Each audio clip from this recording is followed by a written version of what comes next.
Welcome everyone to Daf Yomi 1 week at a time. We are in Masechet Megillah, and this is our second shiur, our second lesson, where we are going to be reviewing Daf 10 through 16, so Daf Yud through Tet Zayin. I will suggest for anybody who is interested, we are going to be going through a lot of Megilat Ester today. So for those of you who have or want, first of all, if you have your Gemaras, you can follow along in the Gemara. If you have a Megillah, Megilat Ester, that is also very helpful for most of our class today, but you do not need it. I'm going to, explain as we go along. So let's start actually at the bottom of Daf 9. We're still in the section of the Ein Bains. So if you remember from last week, we discussed how the Gemara started comparing seemingly very similar things and saying that they're so similar, there's only one thing that is different. And we started talking about things that were related to Purim, meaning the month of Adar. And then if you remember, we kind of really went off topic in terms of connecting things really that we weren't talking about at all. We spoke about Shabbat and Yom Kippur. We spoke about Kohanim, the priests. We spoke about leprosy, Tzaraat. So the last thing that we're going to connect at the bottom of Daf 9 is the Mishkan, which is the tabernacle that was in Shiloh, as compared to the Beit HaMikdash, the temple in Jerusalem, right? So the Gemara says that there's no difference, meaning they were so similar. The only thing that was different was that when you ate certain sacrificial parts, they're called Kadshe Kalim, which means parts of the sacrifice that can be eaten by non-priests. And these sacrificial meats could be eaten in Jerusalem when we were talking about the temple, the Beit HaMikdash. But when we're talking about the Mishkan, the tabernacle in Shiloh, it actually could be eaten anywhere in the area as long as you could see the Mishkan. And this is actually very fascinating. Archaeologists used this idea and saw, if those of you who have ever been to Shiloh in the Shomron of Israel, if you look, they actually found pottery shards all over the mountains or the hills around Shiloh, and also a lot of animal bones. And the archaeologists basically discovered exactly this idea that you didn't have to eat the meat in Shiloh itself. Rather, you can eat it in any of the hilltops around the area as long as you could see Shiloh, as opposed to in Jerusalem, when the temple, the Beit HaMikdash, stood, you could only eat the sacrificial meat in Jerusalem itself, within the walls of Jerusalem. So from here, Daf 10 tells us a little bit about the Mishkan, about the tabernacle, how it was in Shiloh for 369 years, and then there were 57 years between the Mishkan and the Beit HaMikdash and the temple, right? Again, the Mishkan was destroyed, and then only, right, King Solomon, only Shlomo builds the temple later on. So actually 57 years later. The Gemara tells us on Daf 10 that there was actually a temple built in Egypt after the destruction of the temple. It was called Beit Chonio. It was built in Egypt, and they brought sacrifices there. And there's actually a machloket in the Gemara if this temple was a temple that really was to bring offerings to God, or was it idol worship? And we really see that there's a difference of opinion. But here there's a discussion that maybe it was okay to bring sacrifices in this temple in Egypt. from here, we have a beautiful idea about the resting place of God. Again, we see God as right, an all-powerful being that doesn't have a physical presence, but we did have a physical temple in order to serve God. And the Gemara tells us, based on a verse from the Chumash, from the Bible, that says that God says, I'm going to have a resting place, a minucha, and a nachala, and an inheritance, or a final resting place. So the Gemara explains the minucha, the resting place which is temporary, that is the Mishkan, the tabernacle in Shiloh. The nachala, the final stage, that is the temple in Jerusalem. Okay, from here, we are actually going to begin looking at verses in the Megillah itself, and that's going to take us till the end of the chapter. So on Daf 10, the Gemara tells us, Vayihi bimei Achashverosh, right? The Megillah starts with the word, and it was in the days of Ahashberosh. The word Vayihi, right, and it was. So the Gemara tells us there's a tradition that whenever we have the word vayihi, it means that something bad is going to happen. There's a distress or pain, and it generally precedes something bad. If you look in Tanakh, and the Gemara gives some examples, it precedes famine, war, barrenness. So here as well, Vayihi means we're about to see something really bad for the Jewish people. The Gemara says sometimes we have the word Vayihi and it's good. So how do we determine when it's going to be good and when it's going to be bad? So the Gemara says that when it says Vayihi biyamei, and it was in the days of, that's a sign that bad things are going to happen. The Gemara continues and talks about the place of the ark in the temple, and how, interestingly, if you do the calculations in terms of the measurement of the room and the ark, it seems that really it took up no space. How could that be? The Gemara says that it actually stood miraculously.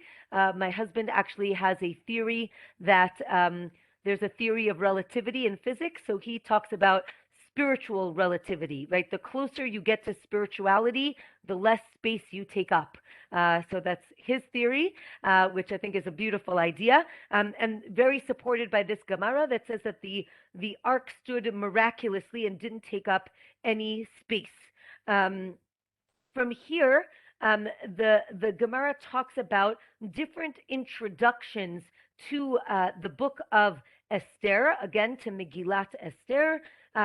This idea that there are verses that talk about thorns turning into a cypress, and instead of nettles, there will be myrtle. And it goes through different verses that seem to hint at the fact, right, that, let's say, thorns are Haman, right? He was prickly, he tried to hurt us or harm us, whereas the cypress is a very regal tree, that's Mordechai. And then nettles are Vashti. Again, she did bad things to the Jewish people, which we'll see in a minute, as opposed to the myrtle, the hadass. Again, hadass, Esther, we're going to see in a minute the connection. Okay, the Gemara at the bottom of Daf 10 says that God isn't happy when the evil people fall. The angels didn't sing songs when the Egyptians were killed at the splitting of the Red Sea. We're actually going to get back to the Red Sea actually at the end of our class today. But he does enable people to rejoice, meaning the Jewish people during the time of Purim did rejoice because they were saved from the Persians. The Gemara continues with other introductions to the Megillah. Again, when different sages would start a class on Megilat Ester, on the story of Esther, they would open up with different verses that hinted about the story of Purim. The top of Daf 11 tells us how Hashem remembered, or God remembered his kindness, and everybody knew about our salvation. This is talking about the time of Esther. Again, it's very important to understand, and we'll see this as we go through the book, that the Book of Esther is written in a very, I would say, physical way, in the sense that we have a plot to kill the Jews, and Esther saves the day. We have no mention of any prophets. We don't have any mention of God coming to save the day. But we're going to see that the Gemara is very careful and very intentional when it's trying to show us about the miraculous events that happened at this time, even though it all seems to be either political machinations or happenstance. The Gemara is telling us that no, this is a planned salvation from God. We just don't see God very clearly. It's all behind the scenes. And we're going to see this later on. And as we're discussing tonight, you can kind of think about the different parallels that the Gemara is trying to make between the Exodus from Egypt, which was very miraculous, to the salvation here in Persia during the time of Esther. And we have to think about what the Gemara is trying to tell us, right? I think the idea here is that even when politically we are saved, we need to understand that it is all in God's plans, and not just the people here who are kind of moving the pawns around. So we'll keep that in mind as we continued. Okay, the Gemara continues when it says Vayihi. Again, we talked about that word, and it was, but here it talks about Vayihi, right? That woe and mourning, right? Again, this sign that something bad is going to happen. That's how, right? There's an ominous beginning to the story. Let's talk about Ahashverosh, right? Who is this King Achashverosh? It seems that right, he's an ach, he's a brother, and rosh, a head. So the Gemara says, right, he destroys the temple, or he continues that destruction, and or he's the brother of the one who destroyed the temple. Right, Ahashverosh wants to destroy this temple, or from the word shachor, it's black, or he blackened, or he saddened the faces of the people, or he rash, he made everybody become poor, right? So again, we're trying to understand like the symbolism of his name, or maybe the foreshadowing of his name, right? Who Achashverosh, says the Megillah, right? He is Achashverosh. He remained in his wickedness from the beginning till the end, right? He starts off wicked and he ends off wicked. He rules over the Persian Empire. The Gemara tells us that he is not from a long line of kings. He is a self-made man. He becomes the king. He has no what's the word? Right? There's no bloodline. There's no royal bloodline that he is connected to, and he rules. Right? It says mihodu va'ad kush. Right? From India till Ethiopia, maybe. The idea is, does it mean from one side of the world to the other, or does it mean two very close countries, and he doesn't rule that much? He rules over, it seems the Gemara says that there were three people who ruled over the entire world: Achav, who is a Jewish king; Nebuchadnezzar, right, the king who destroys the temple; and Ahashverosh. Shlomo, King Solomon, is not one of these rulers, because he didn't complete his rule. And from here, there's a whole discussion about the exile that the Jewish people were in. So if you can see here, this is actually a chart from the Daf Yomi Advancement Forum. Sorry if it's a little small. I can make it a little bit bigger, but then you can't see everything. But I guess I can make it bigger and then move it up. But this has a timeline of the exile of the Babylonian exile. There is an understanding that the exile would be 70 years. So the Gemara talks about these 70 years of exile, starting with Nebuchadnezzar. He is the one who conquers Israel and destroys the temple. This is going from zero all the way. This is till 69, and then there's another chart here from 70 till 89. So here you can see here is the miracle of Purim is here at year 86. The question is, right, we see here year 70. Everyone wanted to know when would be the beginning of the redemption. So this is where Belshazzar, who was the king, actually does some calculation and determines that this is the 70th year. And then he sees that, oh, look, the Jewish people are still around. They haven't been redeemed. So I'm going to throw a big party because it must be that they are never going to be redeemed. So Belshazzar does this calculation. He ends up dying. And now Ahashverosh does his own calculations, and he also comes up to this calculation of 70 years.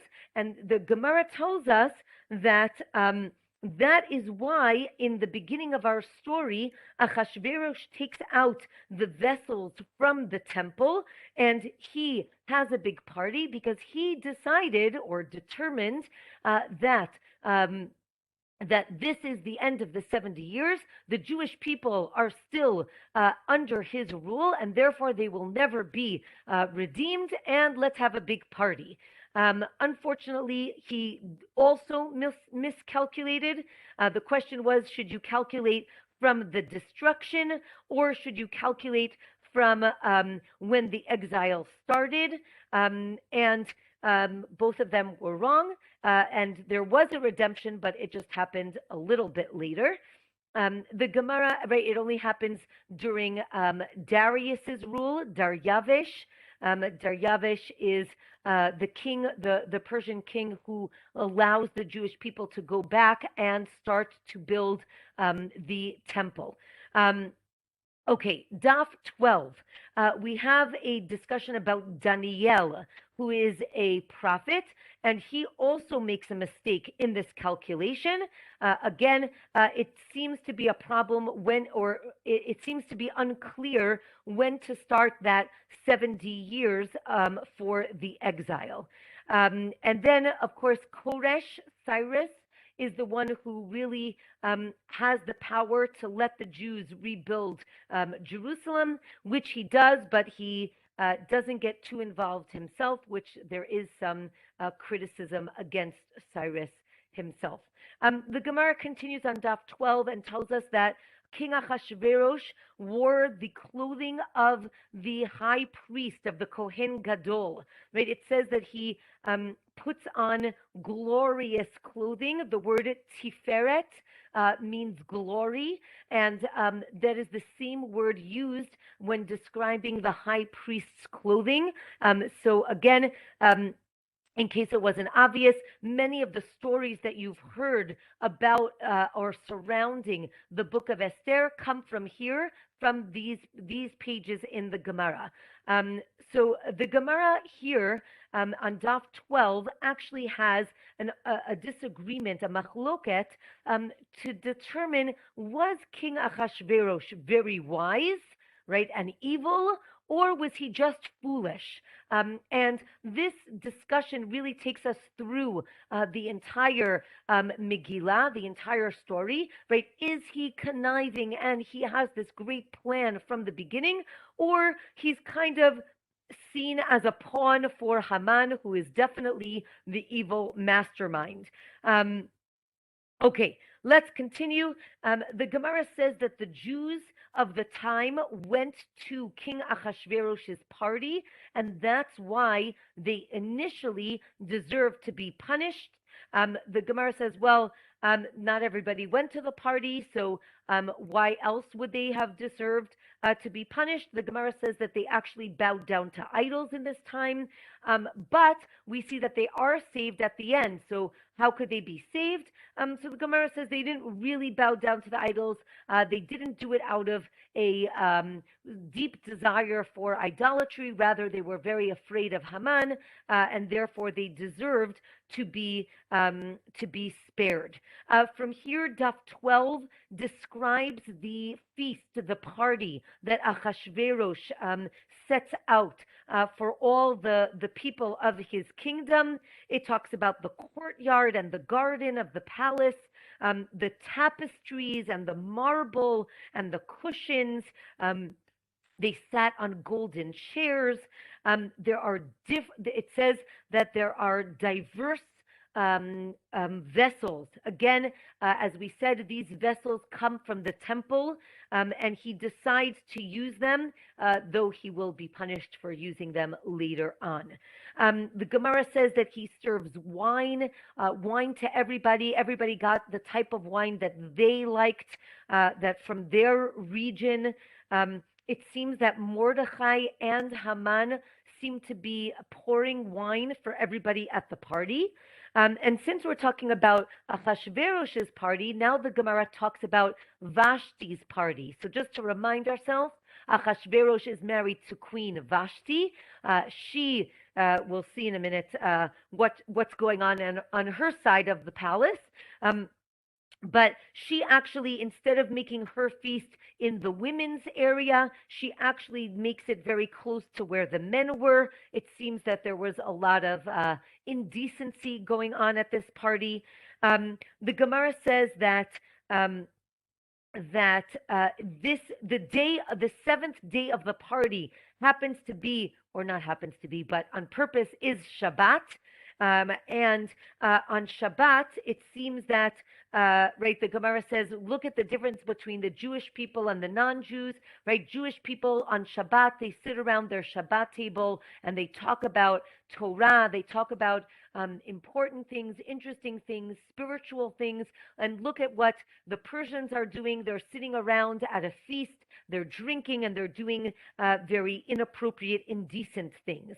Right? Ahashverosh tells them that his wife is the most beautiful, and here the Gemara says that what would Vashti do? She used to have Jewish servants, and she made them work 7 days a week, meaning including Shabbat, and she used to make them work without any clothing on. And therefore, as a punishment on Shabbat, she was asked to come without clothing before Ahashverosh, right? So therefore, she needed to come out without clothing. She refused. And here, if you've ever learned this story, I think maybe probably from when you were in kindergarten, you learned why did Vashti refuse to come out? Well, maybe she got leprosy, or maybe she grew a tail. That all comes from this Gemara, right? So she really isn't so modest in the sense that normally she would have come out, but for some reason, she couldn't come out at this time. Ahashverosh gets very angry with her. It seems that Vashti insults him with a letter, and then Ahashverosh turns to the sages and he says, "What should I do?" And they say, don't get us involved. We really aren't so good with giving advice now that the temple has been destroyed. So maybe ask somebody else. So then he goes and he asks his 7 advisors. Again, this is all based on the Megillah, but with some added, I would say the Gemara is filling in some blanks here. So the Gemara says that each one of the advisors, right, there are 7 advisors mentioned, each name hints to a type of sacrifice. Mimuchan is one of these advisors. The Gemara tells us that is actually Haman. Why is he called Mimuchan? Because he is Muchan. He was ready. He was ready to be punished. Right? He's the one who comes up with this idea. And the Gemara says that simple people jump up and they speak first. Right? So thoughtful people take time. They think about what they want to say. Simple people jump too quickly. Right? So Mimuchan was too quick to jump up and give advice. After this scene, right, they send out letters to the entire population. The Gemara says, right, what did this letter say? Right, everybody needs to rule his house. The Gemara says all the men of the kingdom said, this is a ridiculous letter. Obviously, I'm the ruler of my house. Why does the king have to tell me this? And therefore, they thought that this king is really foolish. And therefore, when the second letter comes out, which tells them to prepare to kill the Jews, they didn't really take it seriously. So it's interesting how the Gemara already tells us because of the first letter, it leads to basically the salvation of the Jewish people from the second letter. The Gemara now goes on to Mordechai, right? We started with Achashverosh. Let's talk about Mordechai. Mordechai is the next character that is introduced. It mentions his ancestors. The question is why, right? Why is it talking about his ancestors? One, we want to see where he comes from. Another option the Gemara tells us is that each one is a description of Mordechai, right? It doesn't mean he is the son of the son of the son of. Rather, each word is describing a characteristic of Mordechai. He is a Yehudi. Interestingly, those of us, we were used to the word Yehudi, meaning Jew. In those days, that was not how you called a Jew. Yehudi usually meant from the tribe of Yehuda, from Judah. But the question is, but wait a minute, it says that he's Ish Yemini. He's from the tribe of Binyamin, of Benjamin. So the Gemara asks, so is he from Yehuda or Binyamin? So the Gemara tells us that his father was from Binyamin and his mother is from Yehuda, right? And therefore each tribe wants to be connected to Mordechai. Again, one of the heroes of the story. So each tribe wants to be connected to Mordechai. Or each tribe doesn't want to be connected to Mordechai. Why is that? The Gemara tells us at the top of Daf 13 that, again, David, who comes from Yehuda, right, didn't kill Shimi ben Gera, which led to Mordechai, who provoked Haman, right? Again, Mordechai is one of the heroes of the story, but he also could be seen as the instigator, right? He doesn't, he provokes Haman, and that's why Haman wants to kill the Jews. Or we can look at it from the other side, right? Shaul, the king from the tribe of Binyamin, didn't kill Agag, who was the king of Amalek, and Haman comes from Agag, and because of this, right, Haman is around, and he wants to kill the Jewish people. Or again, really, the Gemara says, really, he comes from the tribe of Binyamin, but he denied idolatry, and therefore he is called a Yehudi. Again, the way we understand the word Yehudi, meaning Jew, right? He denies idolatry, and therefore he is a Jew. It has nothing to do with the tribe of Yehuda. From here, the Gemara talks about different verses that mention different names, and again, names of, right, a person who is the son of another person, who's the son of another person. And again, as we did for Mordechai, the Gemara says, no, this is not a description of a lineage, rather it's a description of the person, right, and how each name is a different characteristic. So the Gemara on Daf 13 brings a verse about Moshe and how each one of these names describes Moshe. So you can see that in the Gemara. It says that Mordechai is in exile. The Gemara tells us that he actually exiled himself from Jerusalem to be with the Jewish people, right? He wasn't taken passively, rather he left actively in order to lead the Jewish people. Let's go on to Esther. So who was Esther? The Gemara tells us, right, or the Megillah tells us, he Hadassah, right? Her name was also Hadassah. So the question is, which was her real name and which was the given name or the nickname? So we're going to go back and forth, right? Again, the Gemara says Hadassah from the word Hadass, the myrtle branch. The Gemara tells us that righteous people are called myrtles. Again, or maybe she was called Esther because she hid. Esther from the word Hester, which means to hide, right? She hid her identity. Or Esther from Ishtar, which means the moon, right? She was beautiful like the moon.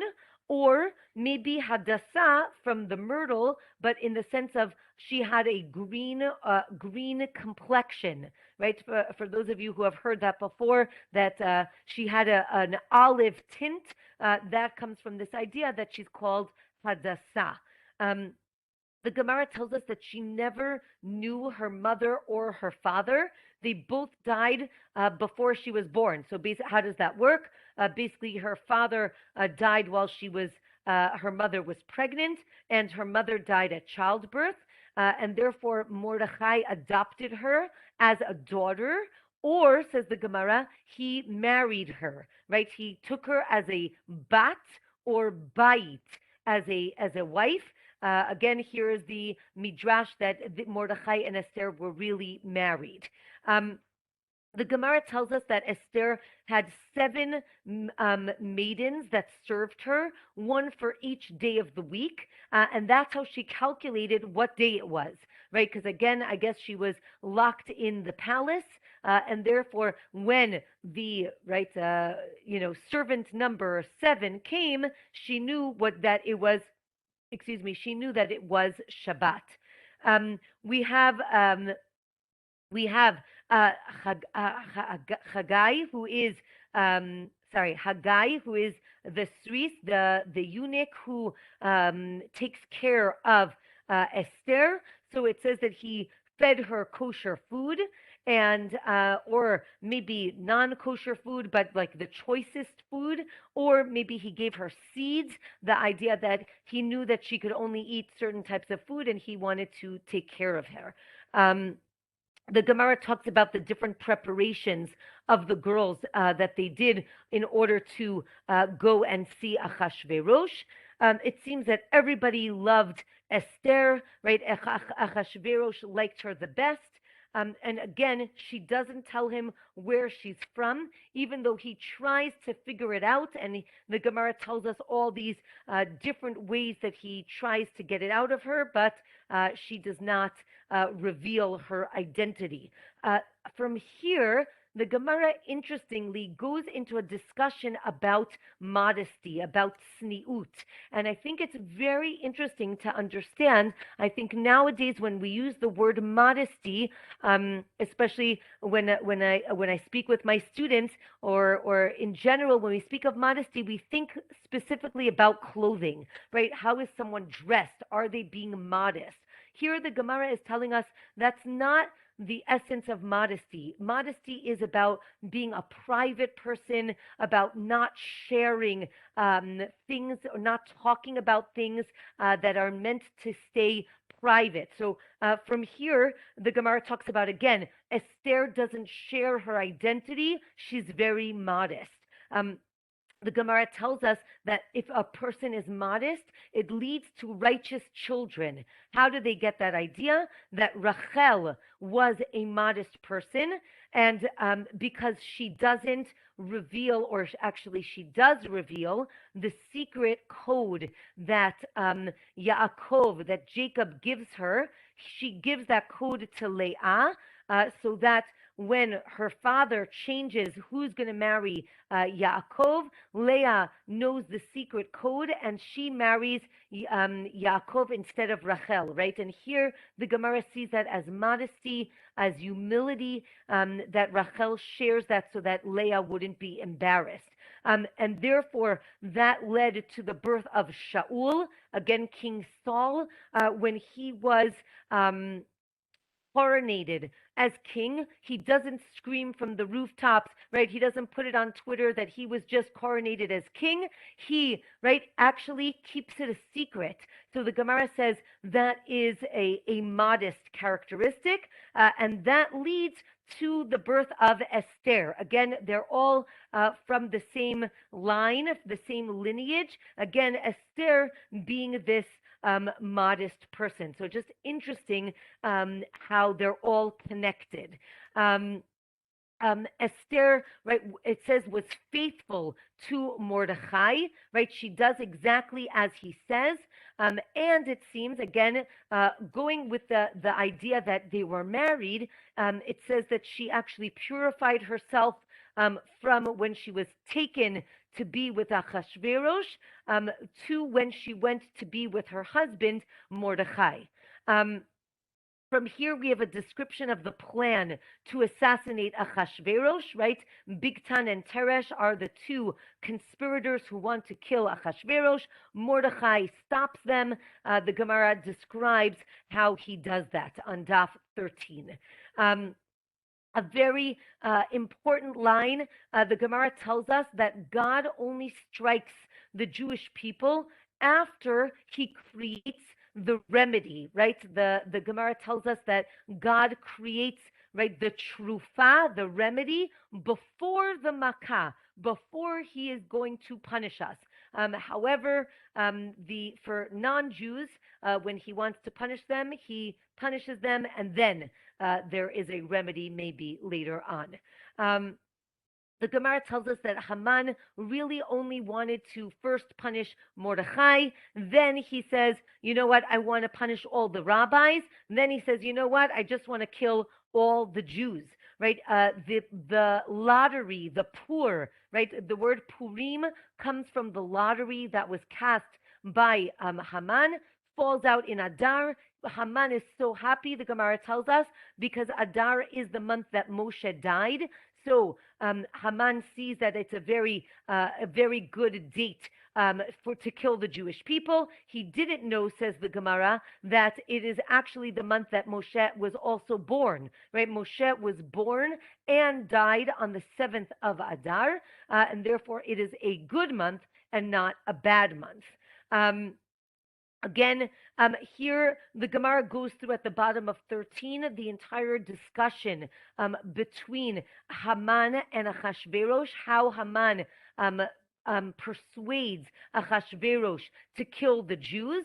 And again, there's a discussion. Is he really persuading Ahashverosh, or did Ahashverosh want to kill the Jews in the first place? The Gemara tells us at the top of 14 that Ahashverosh and Haman are like two men. One has a huge pile of dirt, the other has a huge ditch, and right, the guy with the pile of dirt says, I'll pay you if you just take my dirt, and the guy with the ditch says, I don't need you to pay me, just give me the dirt, like it's great, right? Meaning they both wanted to kill the Jews and they're helping each other out, and it's basically win-win for the two of them. The Gemara tells us that the removal of the ring is a very pivotal moment, so much so the Gemara tells us that just by Ahashverosh removing his ring and giving it to Haman, that brought the Jewish people to do tshuva, to repent, right? And not all the books of prophecy that we have in the Torah, right? The prophets yelled for years that the destruction is coming and nobody listened to them, and all Ahashverosh had to do was to take off his ring, and all of a sudden the Jews do repent in the Book of Esther. And since we mentioned prophets, interestingly enough, the Gemara tells us that there are 48, or there were 48 prophets and 7 prophetesses, okay, female prophets, and that again, right? They didn't change any laws. And right, they were written down, and they wrote down their prophecies. The Gemara tells us that really there were many more. Right, if you look at the verses in the book of the prophets, it talks about whole groups of prophets. So the Gemara says, no, you're right. Really, there were many, but if the prophecy was needed for generations, then it was written down. So that's the 48 and the 7. Their prophecies were for the generations.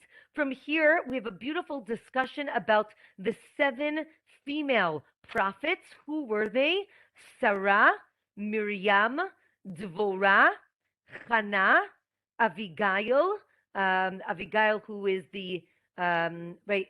Okay, well, I'll go through each one. Abigail, Huldah, and Astaire. And the Gemara basically goes through proving how each one of these was a prophet, right? Sarah has a whole conversation with God, therefore she has prophecy. Miriam, again, the sister of Moshe. The Gemara gives the beautiful story about Miriam, who knew that Moshe was going to be the savior of the Jewish people, and that came from prophecy. Dvorah, she was the judge. She actually has a whole chapter discussing her in the book of Judges. She was a judge. She sat under a palm tree, and she judged the people, and she was also a prophet.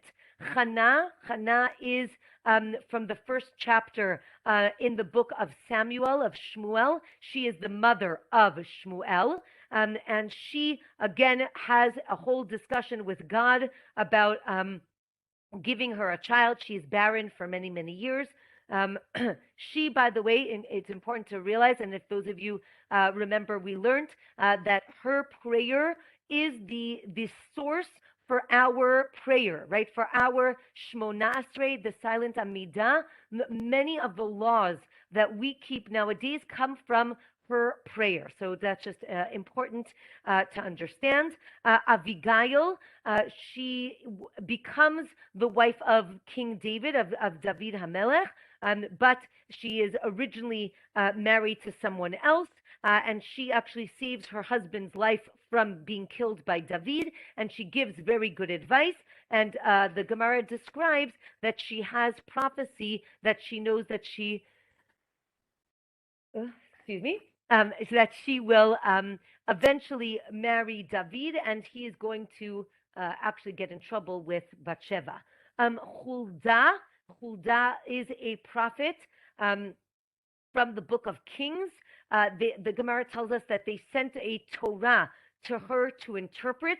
The question that Gemara asks is, why don't they send it to Yirmiyahu, Jeremiah? He is the prophet at the same time, so why didn't they ask him? The Gemara says, well, first of all, Huldah was his relative, and she's as a woman, she would be very sensitive and pray for mercy for the Jewish people. Or Yirmiyahu was actually out of town. He was not in Israel at this time. He was actually in exile, trying to bring back the 10 tribes that were sent out previously into exile.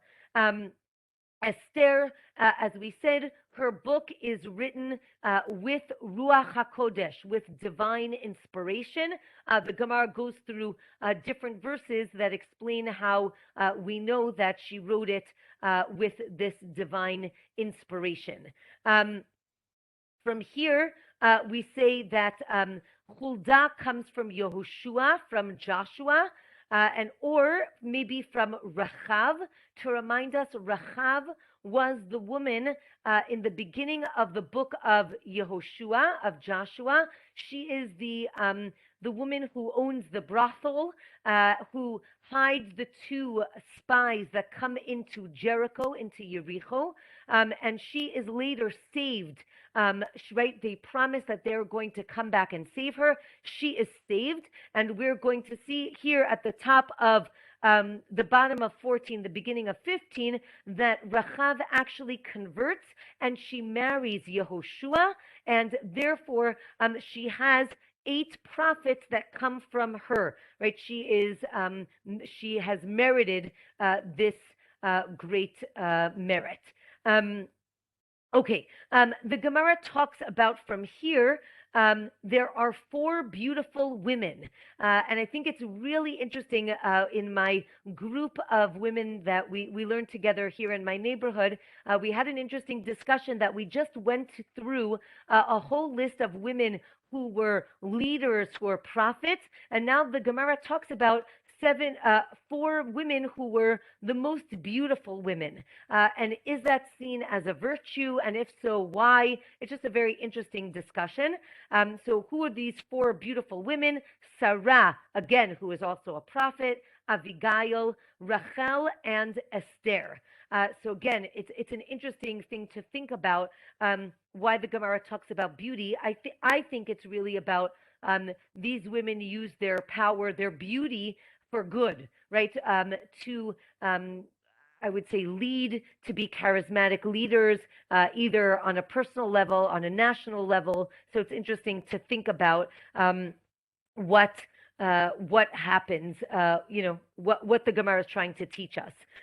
The Gemara talks about the scene with Esther and Mordechai, that Esther proclaims a fast for the Jewish people. The Gemara tells us that this happens on Pesach. It's interesting. We always think about the Purim story happening on Purim, but that's only later on the battle. But here, when there is a fast, it actually happens over Pesach, over Passover, and the Gemara talks about the fact that they fasted on Pesach. Zohar is asking about Achinoam in terms of, was she beautiful? I'm sure she was, but I guess she doesn't make it in the top 4 most beautiful women. So it's interesting. You said Rachel, and it said Rahab. Is it the same person?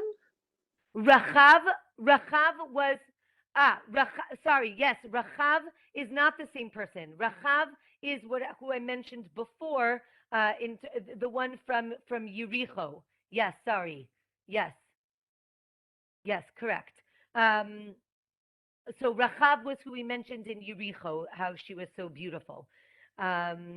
Okay, next, the Gemara says that when Haman saw Mordechai sitting at the gate, he got very upset. The Gemara tells us that Haman was actually owned by Mordechai. It seems that Haman originally was a slave, and Mordechai was his master. That gives us some background, which we don't really see in the Megillah, and that's why there is some hatred here. Or maybe, right, the Gemara talks about Haman having all this wealth, and he puts it on his clothing, right? And he says that all this wealth isn't worth all this emotional trauma that Mordechai is putting him through.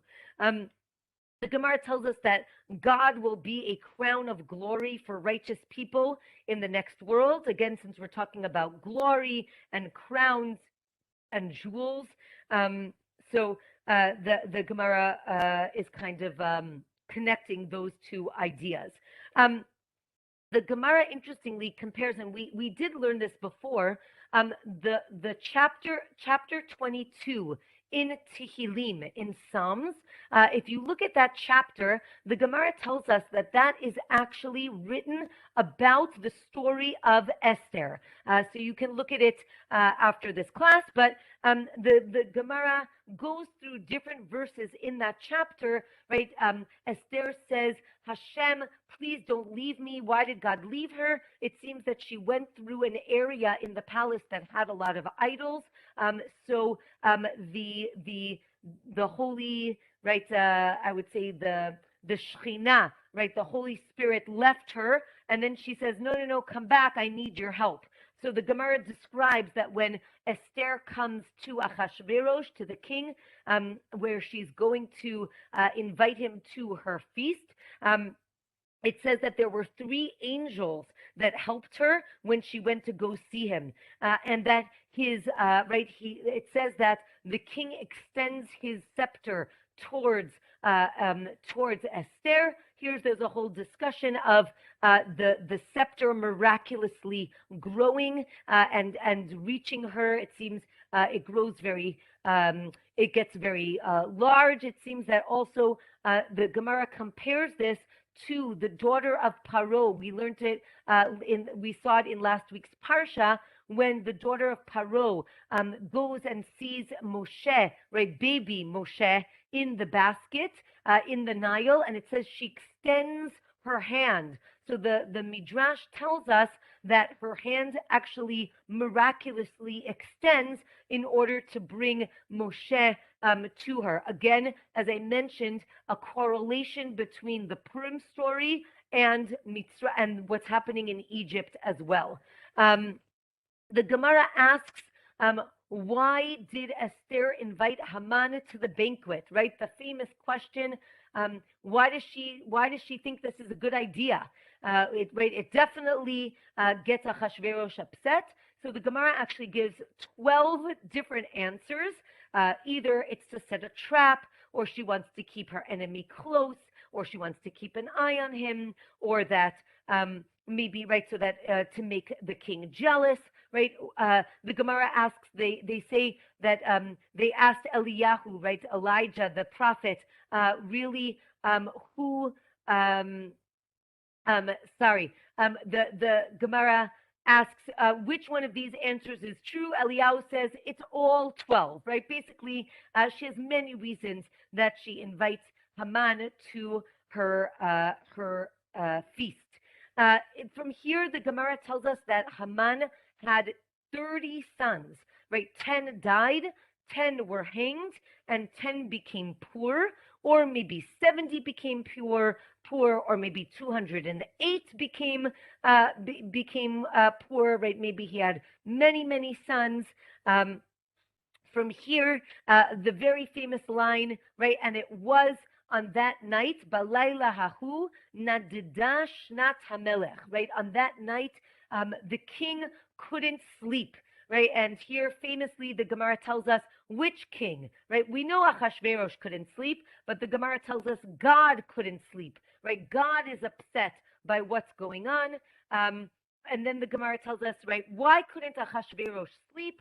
Right, he thought maybe, right, Haman and Astaire want to kill him. Why is nobody telling him about this plot to kill the king? Maybe it's because somebody once did a favor for him and he didn't repay them.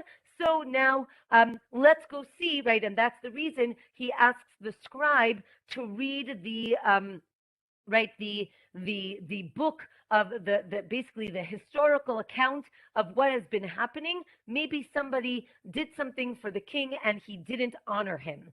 The Gemara tells us on 16 that the scribe tried to erase these words about Mordechai. Again, he didn't like the Jews, but the angel Gabriel was standing there, and he made sure that he couldn't erase them, or he rewrote them. Again, as I mentioned in the beginning, things seem to be very mundane, very physical, very natural, right? The king can't sleep. The scribe is reading. Oh my gosh, look at that. He's reading about Mordechai, right? The Gemara is telling us, no, this is all very intentional, right? The Gemara is kind of putting in, there was an angel here, there was an angel there. God couldn't sleep, right? The Gemara is reminding us that this is also a very spiritual story, right? There are things that are involved here that we don't realize. So I think it's just an interesting way to understand the Megillah. The Gemara says that, right, Haman needs to go and give all this honor to Mordechai. Mordechai thinks that Haman is coming to kill him, right? Again, he hates him. So Mordechai stops his class that he's giving, and he starts to pray, he starts to daven, and Haman waits. And then there's a whole conversation between Mordechai and Haman. Mordechai says, right, Haman says, you need to put on this clothing. Mordechai says, really, I can't. I haven't bathed in a while. Remember, he's in mourning. I haven't cut my hair. I haven't shaved. And I don't know what to do. And he basically gets Haman to bathe him and to cut his hair, right? He gets him to become a barber and a bath attendant, and we see this like power shift between Mordechai and Haman. Here we have the famous story, right? Haman is leading Mordechai through the streets. Haman's daughter is on the roof, and she sees them coming. She assumes, remember the night before, Haman is so excited. He thinks that the king loves him. So the daughter thinks that it's actually Haman on the horse and Mordechai leading him. So she takes the chamber pot and she dumps it on the head of the person leading the horse. Lo and behold, it actually is Haman, and she's mortified, and she actually falls off the roof and she dies. And that's why it says that Haman, right, leaves this scene in mourning, right? Why is he mourning? Literally, right? He's mourning the death of his daughter. He gets to his house, right? The wise men tell Haman that if Mordechai is from one of these tribes, right, Yehuda, Binyamin, Ephraim, or Menashe, he will not be successful, meaning it's not going to be good for you, Haman. It's interesting. They tell him the Jews are like dirt and they're like the stars, right? Again, we talk about when God tells us about how we are going to multiply, we're going to be so many, right? We say we're like the sands of the beach, of the earth, and like the stars in the heaven, right? And here the Gemara tells us, what does that mean? That when we're low, we're really low, like the dust of the earth. But when we're successful, we're like the stars, right? We reach all the way up, right?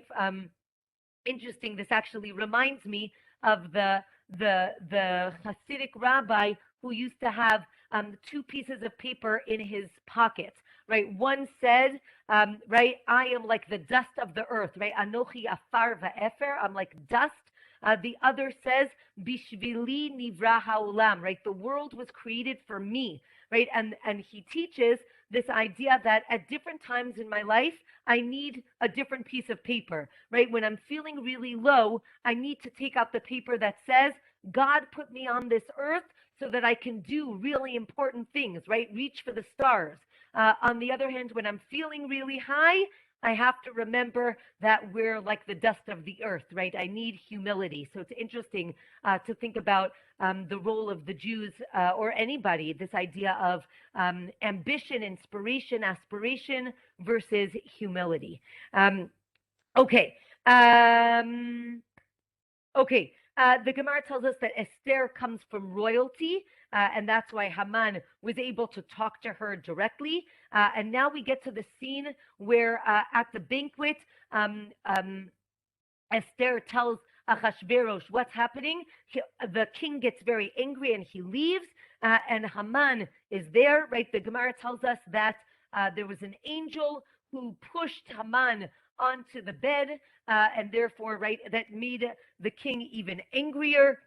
Charvona is the one who comes and tells the king, right, what to do about the tree. But the Gemara tells us originally he was on Haman's team, but then he saw that Haman was really failing, so he kind of switches sides.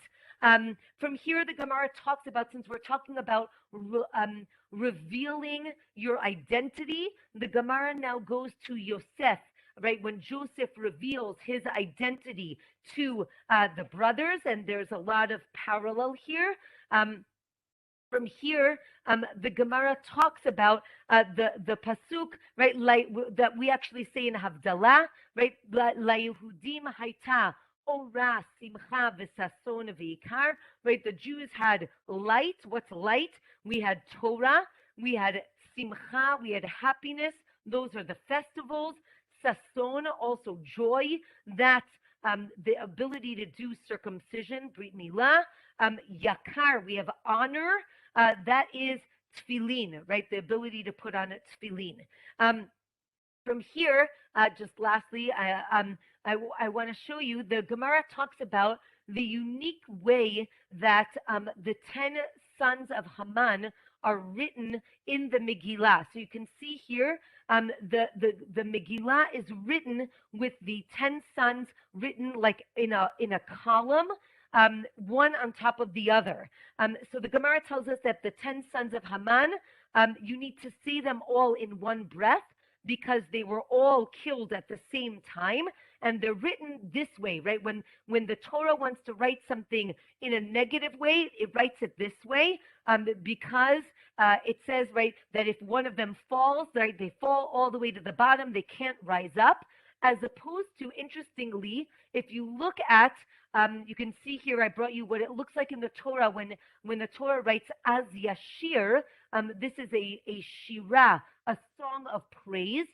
When it writes this song, it's written, the Gemara talks about it as bricks on top of empty space, right? Meaning it's a very solid structure, right? Not precarious like we saw the sons of Haman.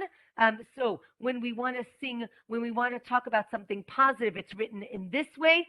When it's negative, it's written this way. And that is the way it needs to be written. The Megillah needs to be written like a Torah scroll. And from here, the Gemara talks about Astaire, who really caused Purim to be enacted, and so too with the fast. And I think here we'll stop here for today. And next week we will finish this chapter discussing the Megillah, and then start the new chapter talking about the laws of reading the Megillah. So wishing everybody a wonderful week and a Shabbat Shalom, and looking forward to our continued learning. Thank you so much.